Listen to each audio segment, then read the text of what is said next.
Good evening, everybody. It's the end of the day. It's after 10 p.m. Everybody's in bed except the baby. She's due for one more feeding in a little bit. But I had a few minutes here to share a couple things with you for today. So it's National Breastfeeding Week from what I've seen on social media. I see this coming up. I don't know if this is really truly the case, but this thing keeps popping up in my feed about it being National Breastfeeding Week. So breastfeeding is a huge trigger for me at this point with my postpartum depression. And I just wanted to talk about it a little bit, about what's going on with me and maybe what's going on with some of you too, if you're a preemie mom or maybe a mom who had a hard time breastfeeding. So first of all, I just have to say that I breastfed all 4 of my other children besides my preemie till they were about a year old. One I made a little past a year. The other ones I made 11 months to a year, somewhere in there. The very earliest I ever weaned any of them from breastfeeding was my firstborn, and I was working almost full time. I was working like 36 hours a week when I weaned her, and she was like 10 and a half months. And it was kind of baby-led weaning. She was having battles while I was working, and she just didn't seem too interested anymore. And I was only nursing her really at night, in the middle of the night. And then she started sleeping through the night, and that was it. I joke that she gave it up for Lent, because I remember the last time I nursed her was Fat Tuesday. So I say, oh, she gave it up for Lent. She gave up breastfeeding for Lent. But in all seriousness, I absolutely am a huge supporter of breastfeeding, and not just for nutrition purposes. Obviously, we all know that breast milk is best, but also just for the bonding experience of it. Some people have never breastfed, so they don't really understand the bonding part of it. But let me just say, I don't think I ever appreciated the bonding part of it as much before I couldn't really breastfeed this baby that I just recently had, my little micro preemie. I don't think I realized how different it would be bonding wise for me to not breastfeed her.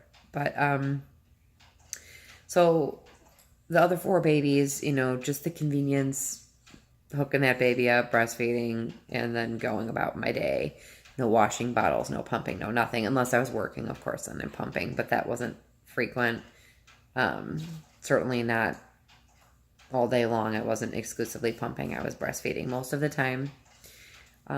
But just the bonding, looking down at the baby's looking up at you, and just there's always been something very magical about the fact that my body, or your body, that the female body, is literally all that baby needs to survive for like a year. I mean, you don't have to give your baby food until they're, past a year old. They can literally survive on only breast milk for a year.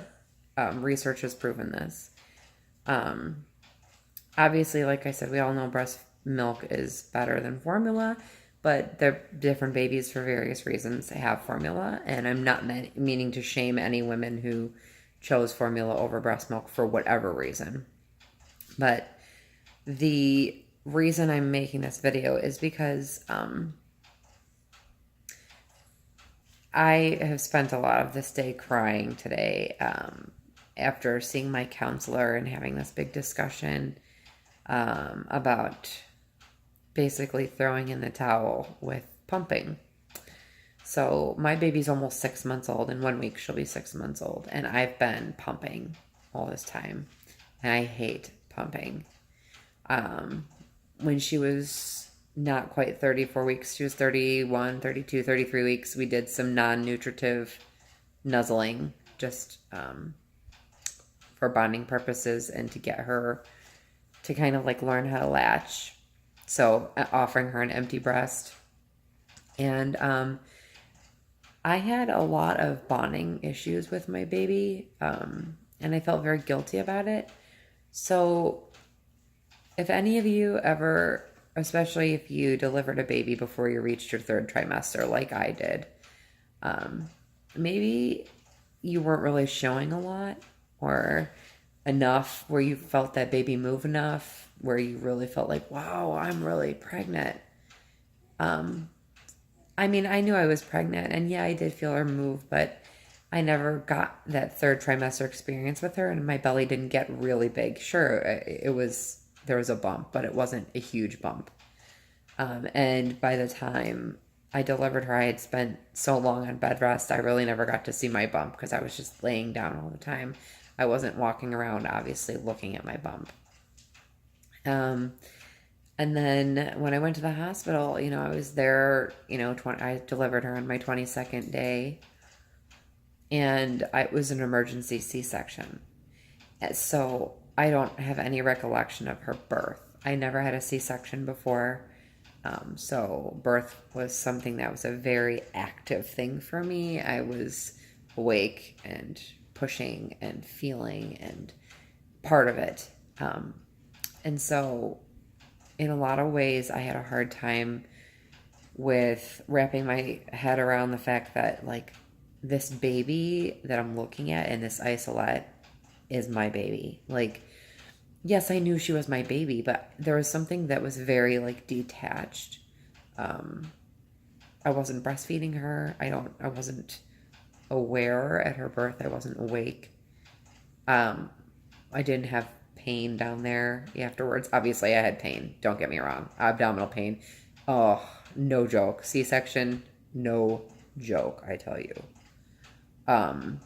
My situation probably exacerbated that quite a bit from what I understand, being on bed rest, and then not being able to be given the right meds because of my bleeding situation. I wasn't allowed to have the painkillers that they normally give you. So what they were able to give me, they admitted to me was not adequate, but it was all they could give me. So it sucked bad. But anyway, for a very long time after delivering her, between feeling like I had to emotionally detach myself because I couldn't bear the thought of being attached to her and losing her, because of what had happened to me in the past. You can watch my other videos and kind of hear the story a little bit more. I know I've mentioned to you before, there will be a book coming out about my pregnancies, but I have suffered through 2 babies that were born with brain issues, and 1 late miscarriage, a 15-week miscarriage, before this preemie. So I've suffered a lot of trauma. And so I was guarding myself, I think, in a way. Like, I didn't know how to let myself get attached to her because I was just convinced that she wasn't going to make it. It sounds really bad, but I couldn't let myself believe she was going to make it and then have her not make it. That's a coping survival mechanism. And I know I shouldn't feel guilty for feeling that way, but I did.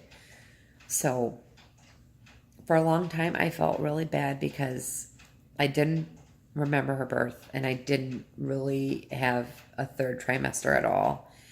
So in a lot of ways, I just felt very detached and very much like, this is really my baby, like, in a very weird way. And also, I felt like she didn't know that I was her mother. And that killed me. Like, oh my gosh, this baby doesn't know that I'm her mother. I'm not nursing her. I can't really hold her very much, more than a couple hours a day. I'm not here most of the time. She doesn't know I'm her mother. And everyone's like, she knows you're the mother. She knows. And I just was like, well, what if she doesn't? How do you know that? How do you know that?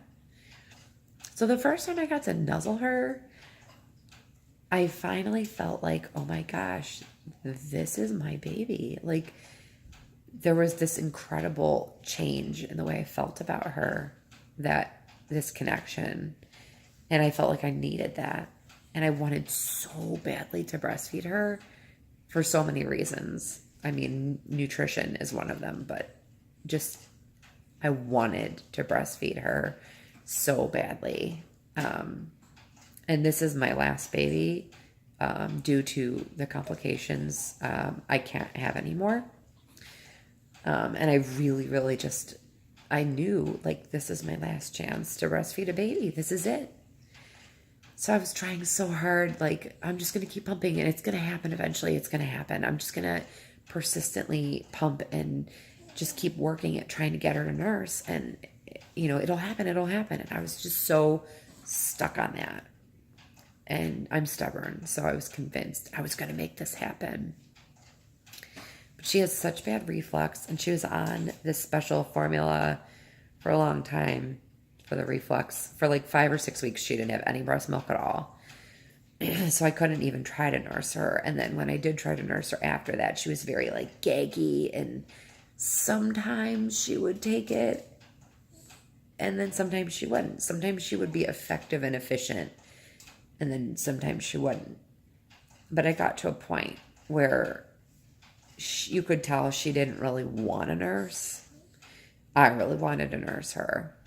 And in the meantime, my supply was going down, down, down. Now, some of you very big breast milk supporters, I know, will say, oh, well, if you take this supplement and that supplement and pump every 2 hours and drink a lot of water and get rest and eat really well and do all these things all the time, like, you can get your supply up. Oh, yeah, you just have to work really hard. You could do it. You could do it.